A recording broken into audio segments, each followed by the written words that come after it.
presyo ng petrolyo. Abiso po, Lightmates. Dahil muli na namang tataas ang presyo ng petrolyo bukas. Naglalaro sa 50 hanggang 80 cents kada litro ang dagdag presyo sa gasolina. 30 hanggang 60 centavos kada litro sa diesel at 20 hanggang 40 centavos kada litro sa kerosene. Paliwanag ng Department of Energy, tumaas ang demand ng langis sa buong mundo.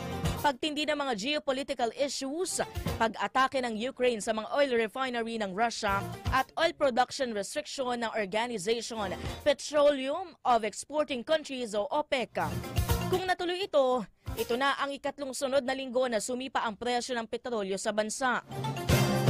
Samantala, tumaas ang presyo ng kada tangke ng liquefied petroleum gas o LPG. Naglalaro ito sa 50 hanggang 55 cents.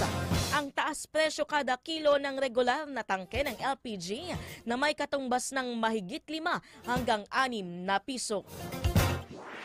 Live TV Radio. Live TV Radio. Live TV Radio.